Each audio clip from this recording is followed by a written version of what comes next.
Yan ang akala mo. Itong maling paniniwala tungkol sa dialysis. Isa ka rin bang dialysis patient o relative ng isang dialysis patient na gustong malaman ang mga tamang impormasyon tungkol sa dialysis? Litong-lito ka na rin ba kung ano ang mga tama o mali tungkol sa inyong dialysis treatment? Pero bago yan, ako nga po pala si Nurse Sandy, ang inyong nurse sa kidneys. 13 taon na akong dialysis nurse. At based on my experience, number 1 na maling paniniwala ng mga dialysis patient ay ang dialysis patient have very short life expectancy. Katulad na lamang ng isa naming pasyente. Nagtanong siya kung malapit na daw ba siyang mamatay.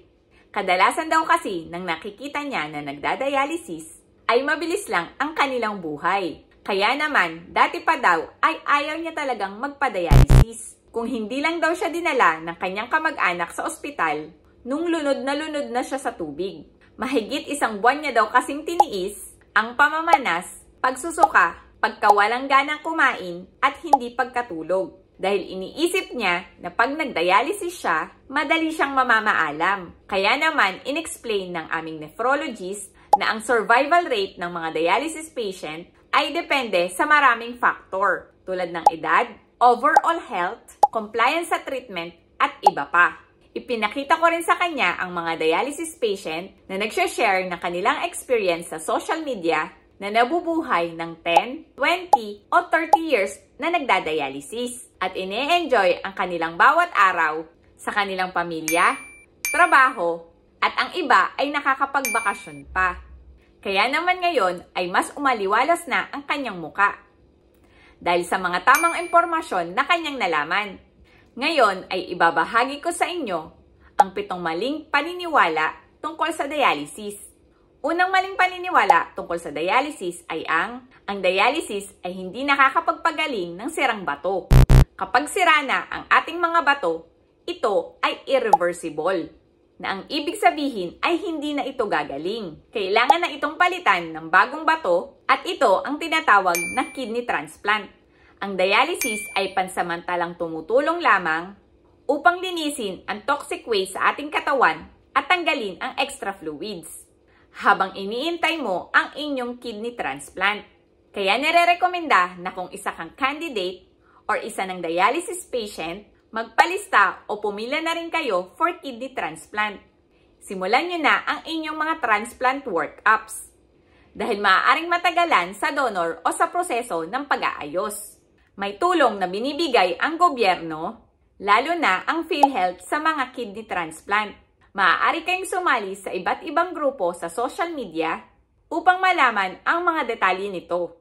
Tulad na lamang ng Usapang Healthy and Wealthy PH na nagbabahagi ang mga miyembro ng kanilang impormasyon tungkol sa kidney transplant. Sumunod na maling akala tungkol sa dialysis ay ang once you start dialysis, you can never stop. Yes, may mga nagdialysis na noon na hindi na nagdadialysis ngayon sa kadahilan ng nakarecover na ang kanilang mga bato sa acute kidney injury. 2 klase ang sakit sa bato, acute at chronic. Ang acute ay days to months lang ang kailangang dialysis, tulad ng dahil lamang sa dehydration, infection, tulad ng COVID, leptospirosis, at heart failure. Ngunit, kadalasan, ang mga kaso ay ang chronic kidney disease o mas kilalang CKD stage 5. Ito ay ang mga pasyenteng kinakailangan ng regular na pagdadialysis till such time na makapag-undergo na sila ng kidney transplant. Base sa pag-aaral, ang common cause ng CKD ay ang diabetes at high blood pressure. Okay, next. Maling paniniwala tungkol sa dialysis ay ang dialysis patient can eat anything because the machine can clean it out. No, mali po ito.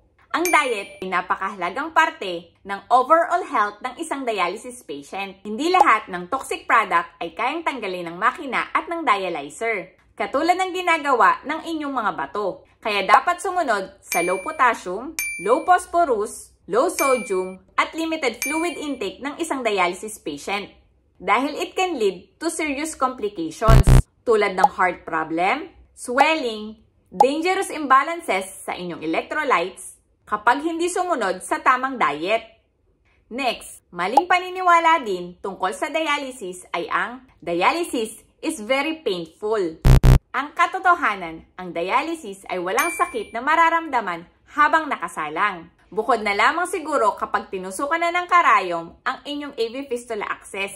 Inyong maoobserbahan na most dialysis patient watch television, scroll their phone, and chat with other dialysis patient in the unit during dialysis.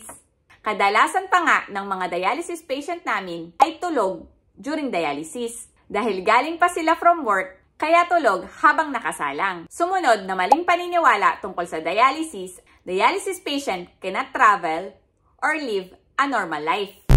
Totally false.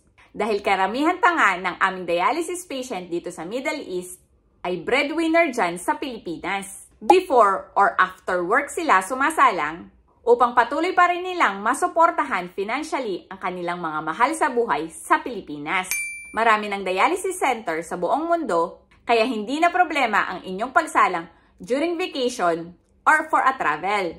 Tamang pagpaplano lamang ng inyong bakasyon upang hindi maging hassle ang inyong dialysis session sa ibang lugar ang kinakailangan. Next na maling paniniwala tungkol sa dialysis ay ang dialysis patient are always weak or sick.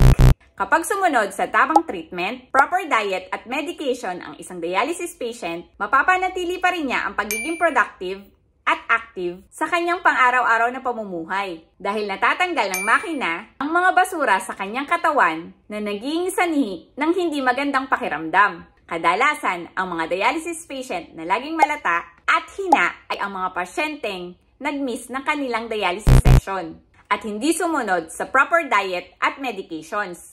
Lastly, isang maling paniniwala din tungkol sa dialysis ay ang dialysis is only for elderly. Dahil sa lifestyle-related diseases, ang common cause ng pagkasira ng ating mga bato na tulad ng diabetes at hypertension na before ay matatanda lamang ang mga may ganitong sakit pero ngayon pati mga bata ay nagkakasakit na rin ito. Ang sedentary lifestyle and healthy eating habits ng mga bata ngayon on this technological era ay malaking faktor upang masira ang kanilang mga bato. Kaya napakahalaga ng early screening upang maiwasan ang pagkasira ng kanilang mga bato. Lalong-lalo na sa mga bata na maaring humantong sa pagdadialysis. Dahil naniniwala ako na napakahalagang malaman ang mga tamang impormasyon upang malabanan at mapagtagumpayan pa rin ng mga dialysis patient kahit meron silang karamdaman. Mahalagang malaman ang mga ito upang mas lumakas at mapanatiling positibo sa buhay. Dahil ang kalaban natin dito ay ang kamangmangan na nagdudulot ng stress, anxiety, at pag-iisip na nakakapagpababa lalo ng ating immune system. Kaya kung isa ka ring health advocate, join me in our group, Usapang Healthy and Wealthy PH. Doon ay magsama-sama tayong magbahagi ng ating mga mumunting nalalaman kung paano alagaan ang ating kalusugan para sa ikauunlad ng ating pamumuhay. I hope nakatulong ang video na ito sa inyo at pakicomment mo na rin dyan ang salitang maling paniniwala kung naitawid ko ng maayos ang mensahe ng vlog na ito.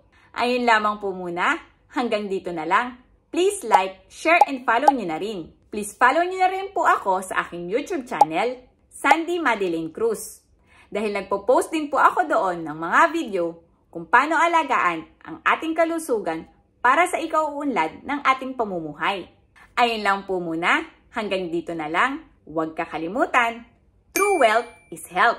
See you on my next vlog. Bye!